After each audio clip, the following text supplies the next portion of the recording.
Hi, everybody. Welcome to Conversations with Calvin. We the species. Chronologically, it's July 20th today. This will probably go up next Monday.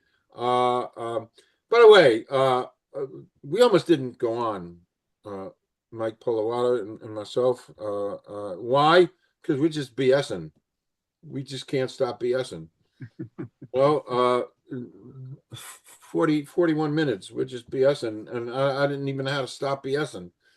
So we're just getting acquainted. We're talking and Mike's journey, and of course I had to throw in some of my background so he knows who he's talking to, and just by the way, magical chemistry. It's great chemistry. You are an evoker. I don't never ever call you that, Mike. You evoke. I've been called a lot of things, not Okay. that. Nothing. So you evoke, you bring out, and I want to tell you my crazy stories, and then I want to listen to your stories, and the fact that we're brothers, and being self-published authors, and I don't use those words loosely. But Mike's journey, and we're here to talk about the performed man.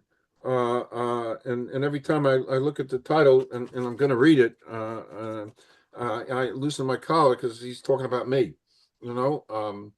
And then some of the other books besides his background and my background, and of course my next read is going to be Savior Machine, and we'll talk about that. And by the way, uh, I have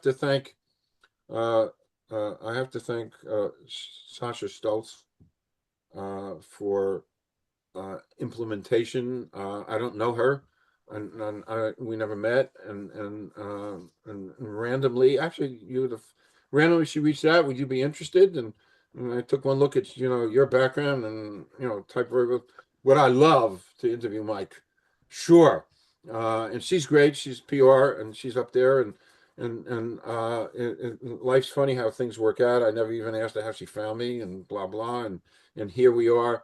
Uh, I'm just so thrilled about this interview. Like I said, it almost didn't happen. We could have gone for hours and hours, but we're doing this, and I think um, uh, what's next best is for you to just do a little of your bio, and then we're going to talk again.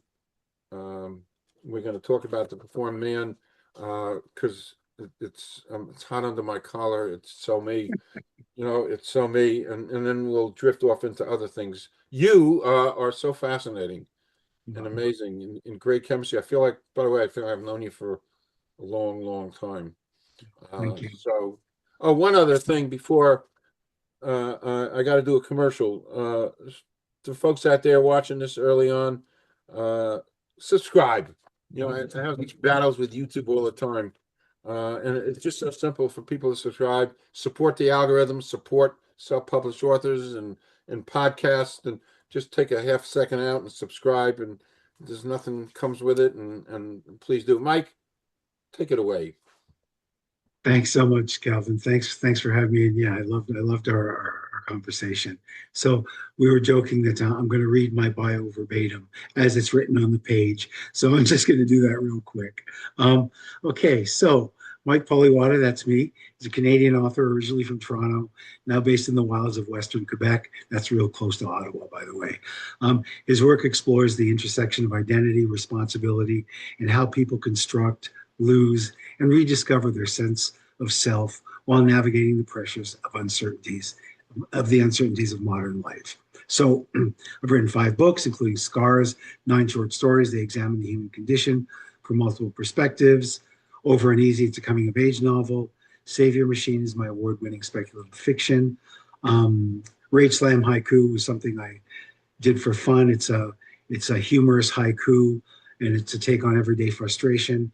And then there's The Performed Man, which is sort of a grounded examination of the deeper patterns that shape how providers relate to responsibility and self worth. So that's the short of it. Perfect. Perfect. Perfect. So, to business. Yes, I don't even sir. want to go to business. I just want to keep BSing here. Uh, you've described yourself. as just an average guy, and so do I. Interesting.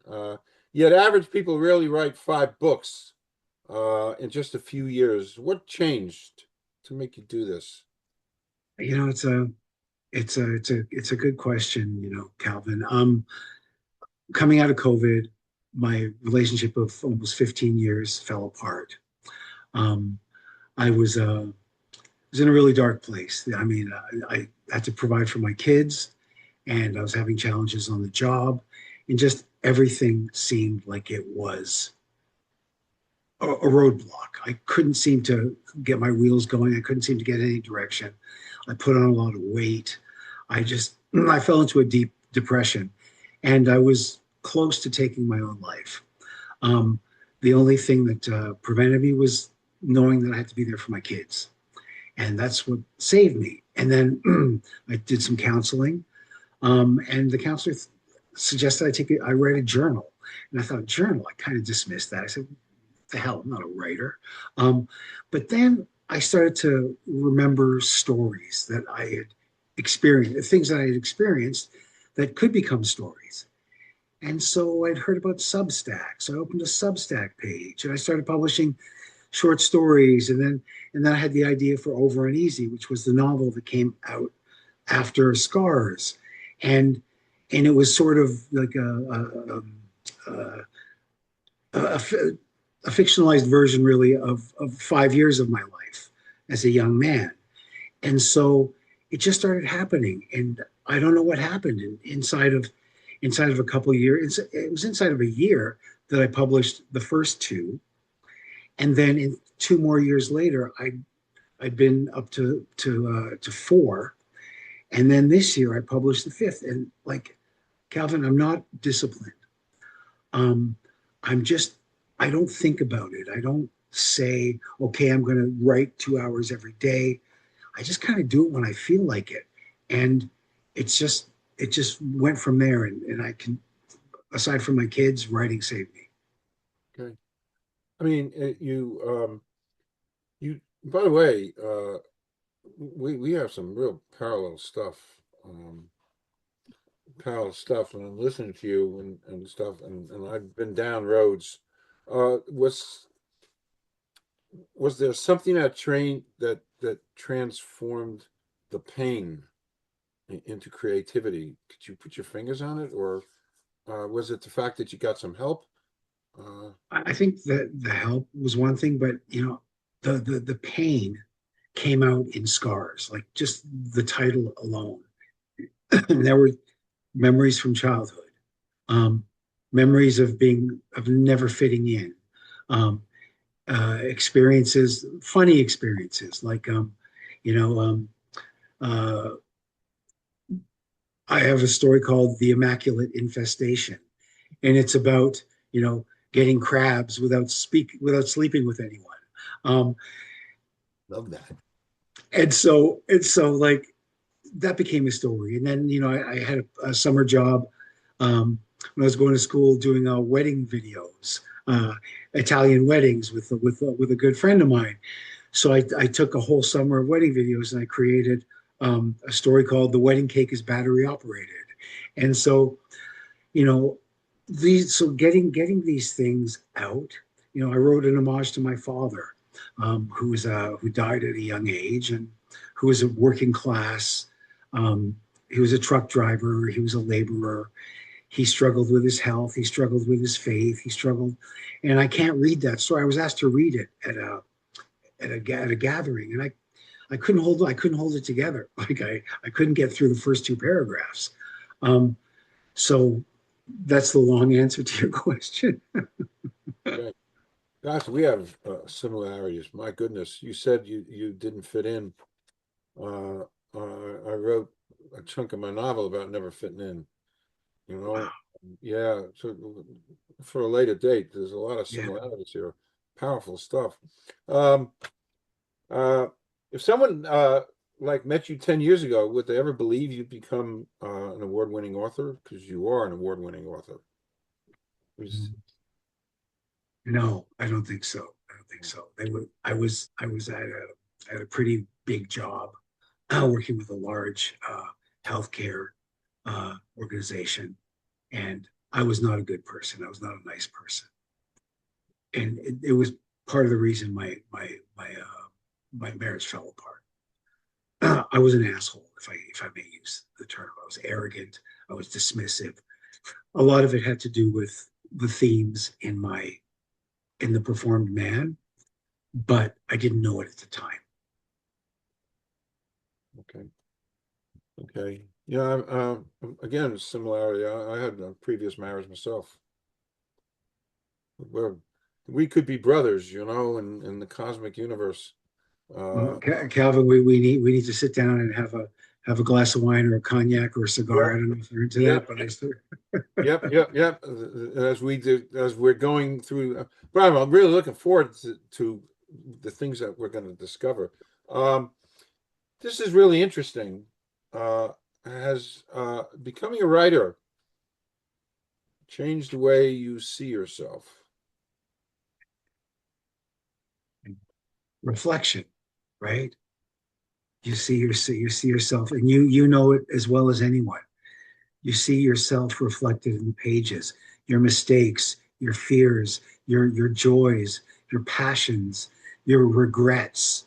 All of those things are on that page looking back at us. And that's you can't, that kind of reflection, that kind of education you can't buy. That's lived experience. Hmm. By the way, if you see me writing, it's because I am. I'm taking notes. It's important. You're important, and so I'm taking notes here. Um, uh, uh, such such identification that I feel with you. So, what inspired the performed man? Man, the perform man, like unlike the previous books that I wrote, this is the first nonfiction. It just emerged from like observation and reflection and the experience, right? I began to notice something in myself. Being a writer and a storyteller and someone who has been able to create, um, just know stuff in myself and the men around me. Like we carry responsibility willingly, right? We provide for our families, we support others, we solve problems, we manage uncertainty. But over time, like many of us, we quietly begin tying our self-worth to our ability to perform these roles, right? So the more responsibility we carry, um, the more our identity seems to narrow around it, right? So the perform man grew out of the desire to sort of explore that dynamic, not to criticize responsibility or ambition or hard work. Those are important. Those are really important things that we need to embrace. But just ask the question, like, what happens when we begin confusing what we carry with who we are, and we lose part of ourselves, right? And so I guess that became the foundation for the book. Why is it that so many men quietly tie their identity into a paycheck? That's such a good question, Galvin. You know, I'll just take one step back before I answer that question. We we are so much more than the paycheck, right? We're so much more than what we can provide. But over time, I think there becomes this erosion, um, and we lose more of who we are. Mike, the guy who loves comic book movies, and Mike, the guy who loves loves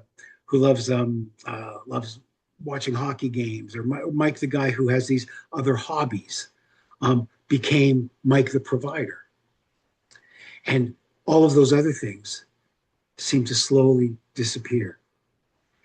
And so I think with a lot of men, I think we lose ourselves in our responsibility, which is important.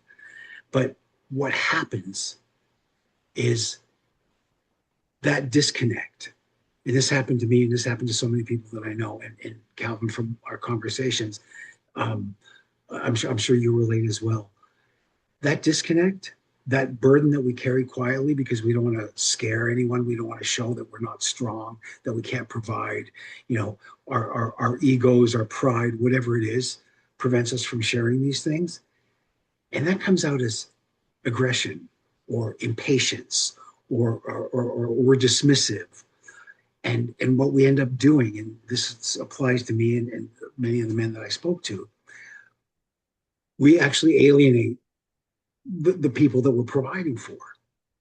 And we create greater distance rather than trying to create presence and connection because we're so stuck in that mindset. Anyway, sorry, I just kind of ramble on, so I'll pause.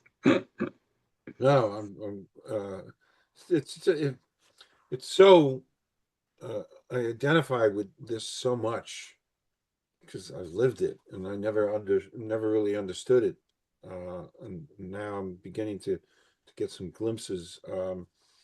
Uh, if readers remember like one thing, like 20 years from now,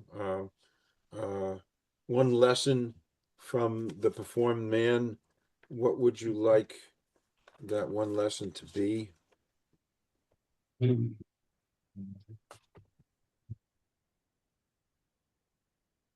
guess there's a couple, right? Like, but I think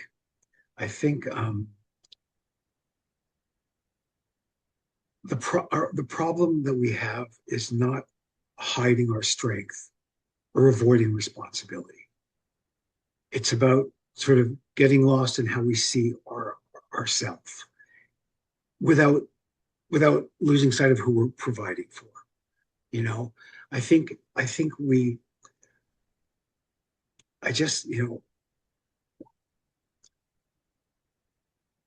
I know so many men struggle, with this. And it's not about just like what I want to say. I'm sorry. I'm just trying to wrap my head around it. Yes. Yes. Is to be able to take a step back and have a meaningful conversation does not mean vulnerability. It doesn't mean weakness. It means to the level of your comfort to be able to share a little bit of what you're going through. It's like a pressure valve, right? So you have to release that valve. And that valve is being able to communicate as gently as you're comfortable with your fears or concerns. It doesn't make you less of a provider. It doesn't make you less of a man, because chances are the people that you love will support you in your fears, in your struggles, and then you're not fighting it alone. Okay. I identify with all this stuff. I can't write fast enough. Um, Thank you. what does societies what does society still misunderstand about modern man, and that's evolving. Yeah, that's a tough one, Calvin. I have I have a couple of teenage boys, and there's a lot of stuff that they're dealing with about who they are, and the labels are thrown at them, and it's hard, like we, I think, I think we all have an adolescent boy in us, on some level. I think we all have ego. Um, but I think that in today's world, men need to be able to have a bit of a thicker skin, because right now I don't know what you call it, identity politics or whatever it is, like, just because you're a man doesn't mean you're toxic. You know, men, there are so many good men in this world, so many good people in this world. And I just tell my kids, you know what's right and what's wrong. You know what your worth is, and you know what your values are. So don't engage in all the other stuff. Let people say whatever they want. Let your actions speak. I like that. I like that. It's funny, I gave some of these elements to my son because growing up, um, I didn't have the father that I needed. I had a wonderful father, but he was a provider, and that's a long time ago. It's 100 years ago. He was around, and it was a different world. So the shortcomings I got that I didn't get from my dad that I needed, and I've gone to psychics and clairvoyants to try to deal with some of this stuff, and it's kind of haunting. And that's why I was so looking forward to this with you because I'm a product of all that stuff. And the good news is I knew what I needed and that I didn't get, so that when it was time for me to put on my hat that said dad, I'd give all the things that I always dreamt I could get into my son, and that had solidified such a relationship uh, today that it's a wonderful relationship, and special. Actually, when my son was 7, you'll like this. When my son was 7, I'd introduce him to monster movies, and my wife wasn't happy about that. And I actually also introduced him, and I have to say this quietly. I introduced him at 7 or 8 to Animal House too. Oh, I love that. And I always used to say, if Dyfus ever found out that I'm getting a 7 or 8 year old watching Animal House, but I was good because when there's some bad scenes and bad words, I coughed loudly so he couldn't hear it. You know.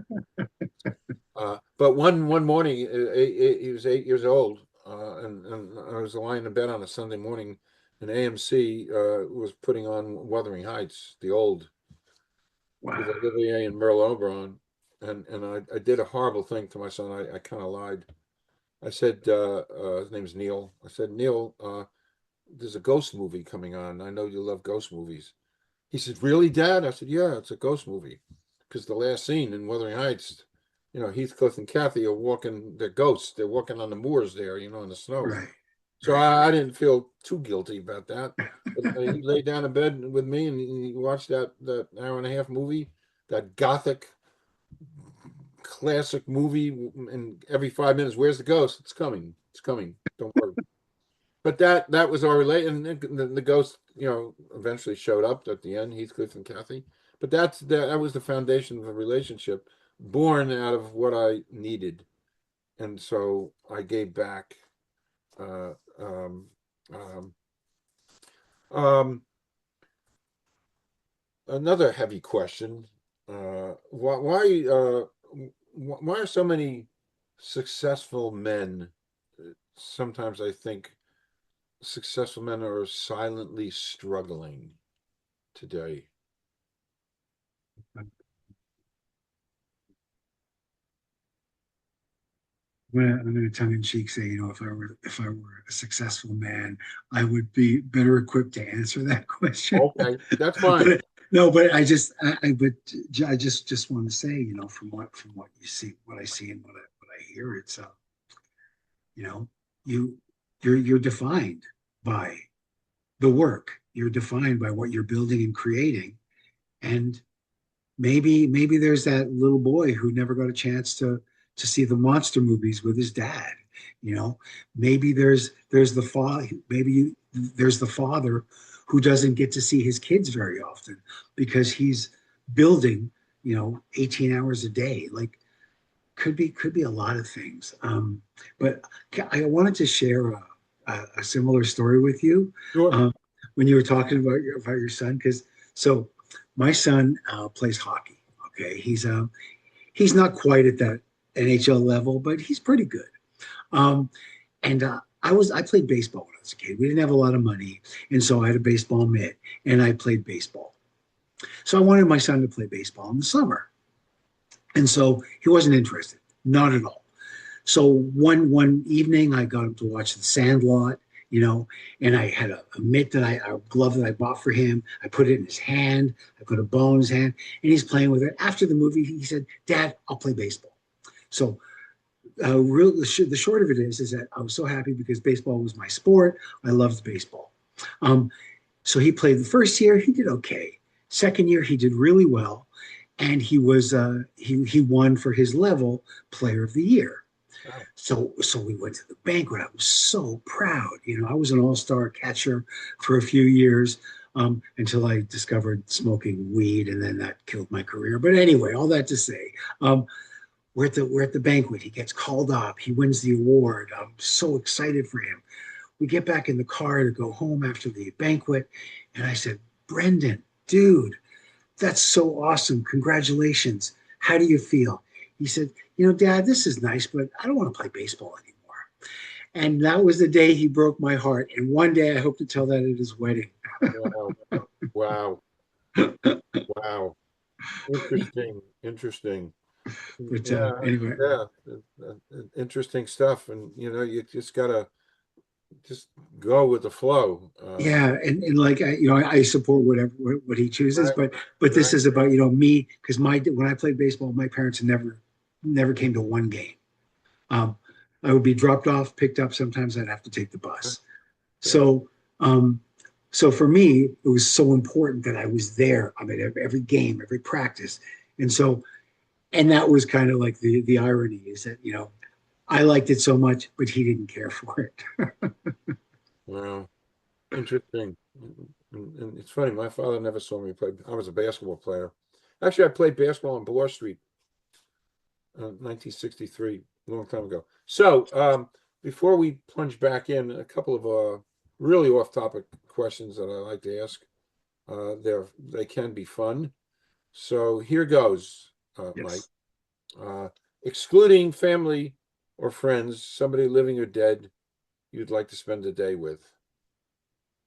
Could be one, two, three, none, whatever.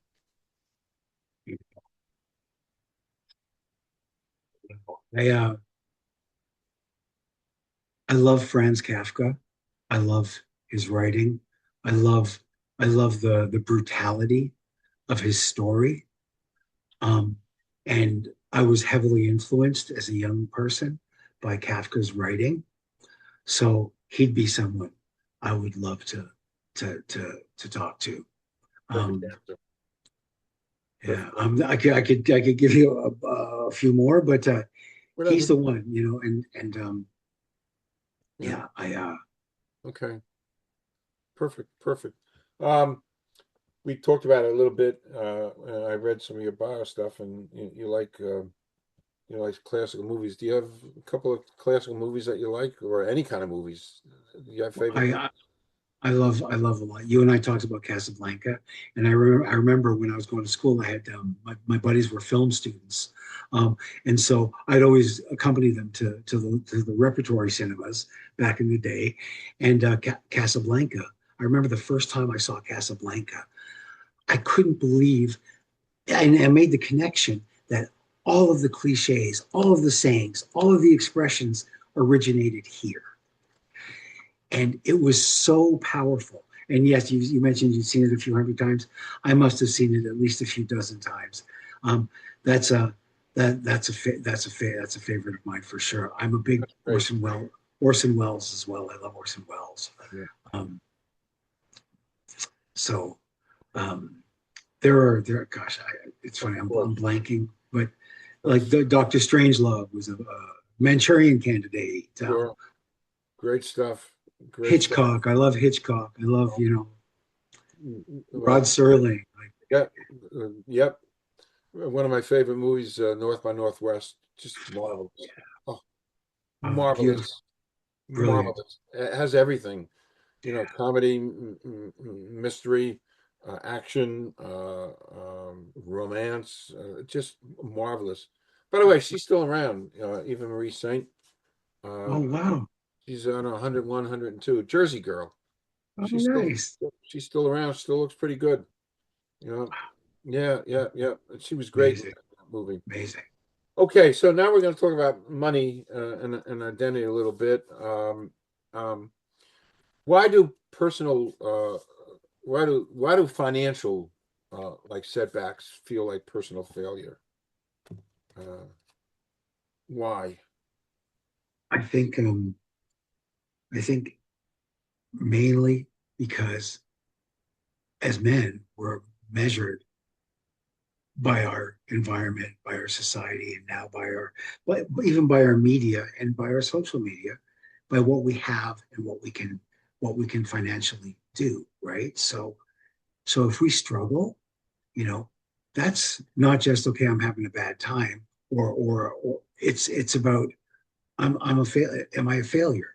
You know, we connect so much to that, and that's what the book is about: is losing sight of who we are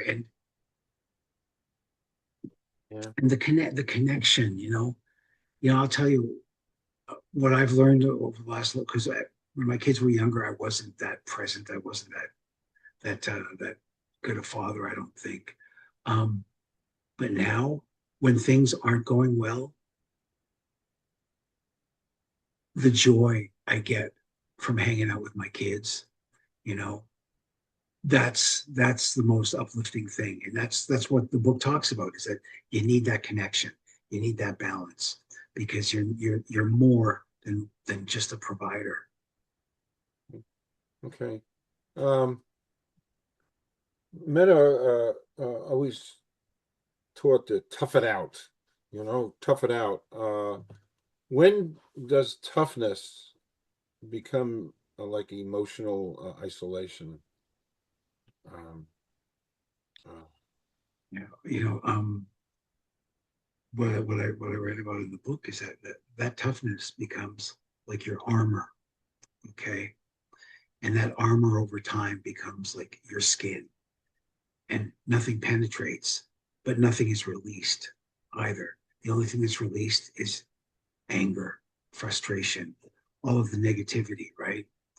Um, and so there's nothing wrong with strength. Strength is important.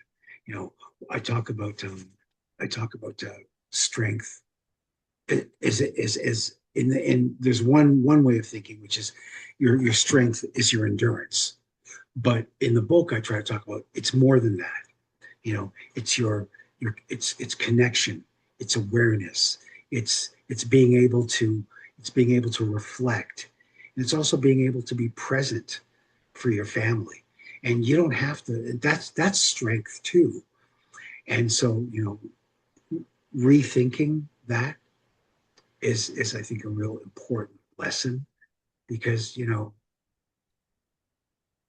at some point your kids grow up, and they leave the house, and what do they remember? Daddy was angry. yeah, yeah, powerful. Um, Mike, are there warning signs that somebody's carrying on too much responsibility? Are there specific warning signs about that? I think if you're short tempered with your spouse, I think if you're short tempered with your kids, if you don't want to engage with your family, if you don't want to talk about what's going on, I think those are the warning signs. Because what happens is um, your family's not getting what they need, and you're not getting what you need. Mm. And sometimes what we need is to be able to just maybe express, or be able to say, look, honey, kids, i'm I just need half an hour to think about my day. After that, let's go to the park, let's throw the baseball around, let's do whatever. But it's hard when you're in it. It's so hard to see. Oh, it sure is. I've been in it. I know. I know. That's why I'm so comfortable sitting here talking to you about the perform man, because I've been down that road, and that's what so moved me from day one when I saw you pop into my screen. Because I've part of my life, part of my journey, part of why I'm here. So, just to lighten things just a little bit, you know,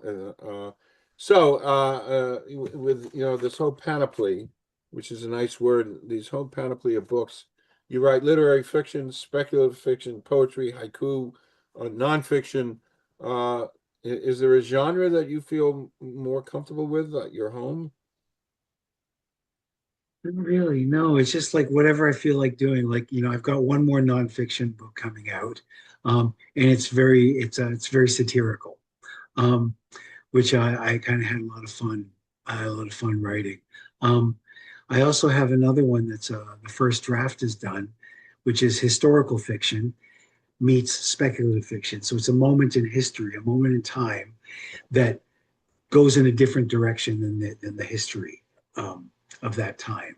So that was kind of fun too because I did a lot of research and it was something that it was the first it was the first work that doesn't have me completely in it, and so that's cool too. And I've got more short stories, more speculative fiction short stories as well. So I just, I don't know. Like if you and I are having a conversation and you say something that sparks my curiosity, maybe that'll become another story or a book. So I'm not. I've got a couple books under my belt, but they're all me. And you write this. It's kind of hard, isn't it, to extricate yourself? Yeah, people say, well, why do you always? I mean, I'm only 3 books in, but they're all kind of me, and why do you do that?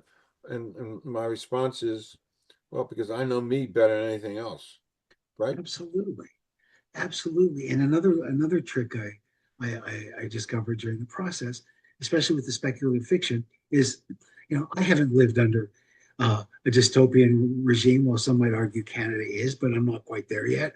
But I've never lived in that environment. I've never had digital ID, and I've never had a glitch in the system. But I, the character becomes an extension of me, and I'm living that journey through the character. So I'm discovering as the character is discovering. So that little shift in mindset enabled me to go a little further than just telling stories from experience. Okay. I don't know if you want to talk about this.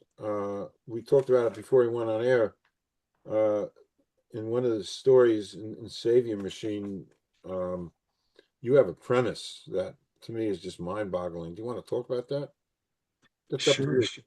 No, no. I look. I've been around the block, and that is just absolutely a spectacular pr- premise. And the minute you told me about it, as I'm sitting here listening, I'm saying to myself, "That's a movie."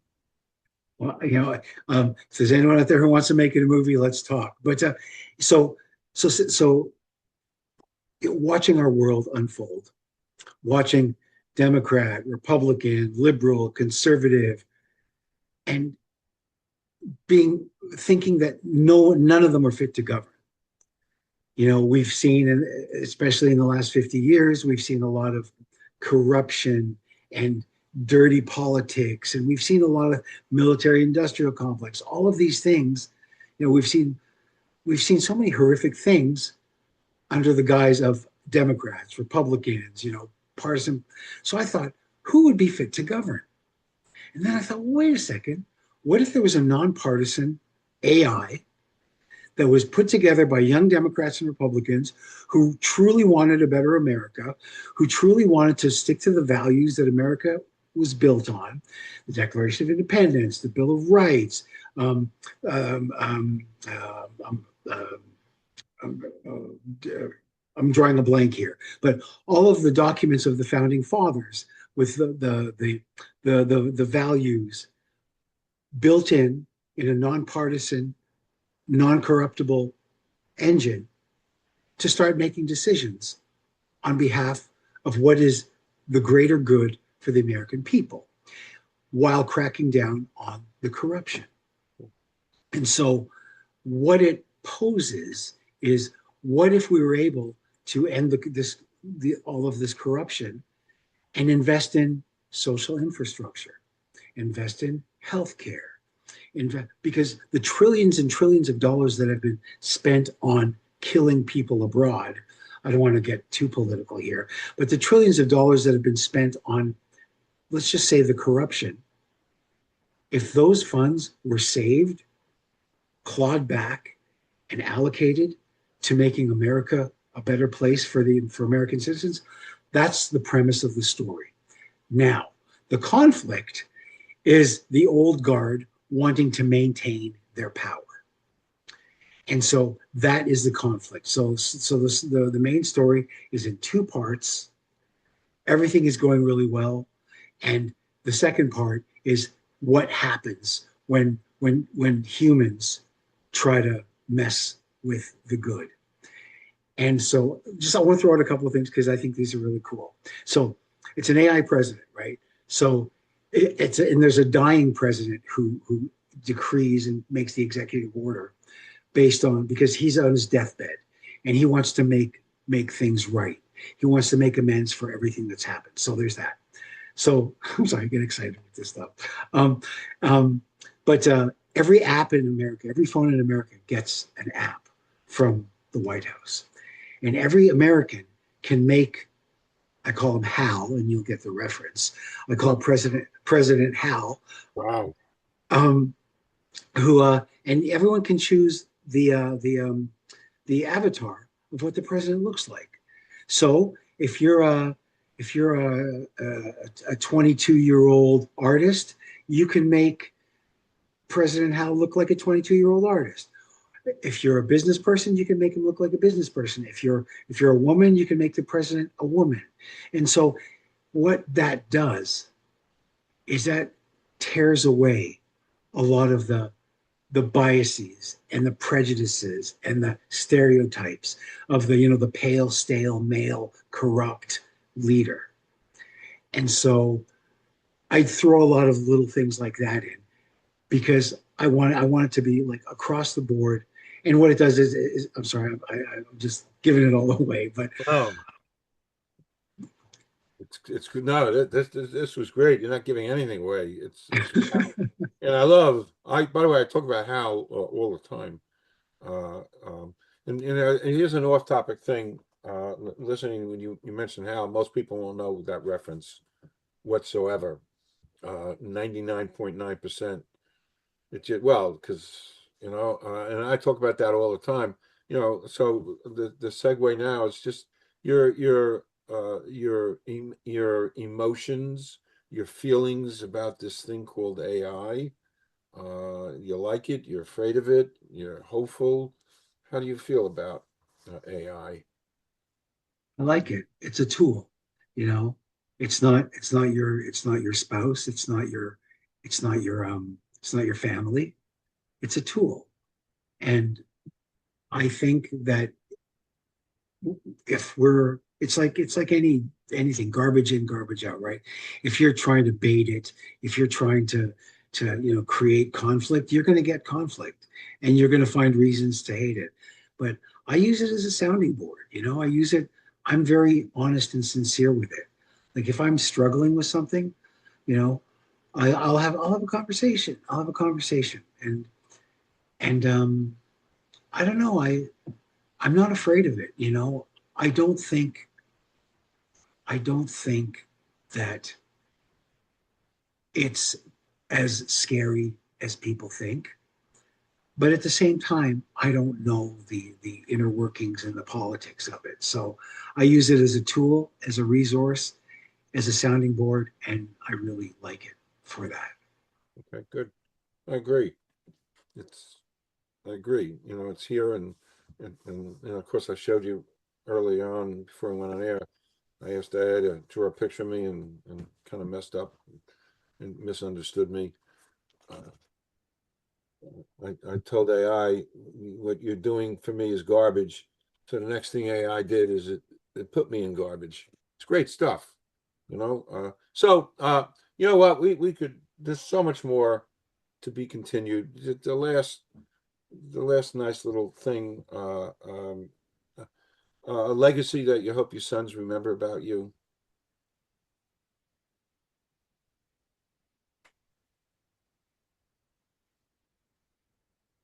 I don't even know. Sure. Just want them to remember that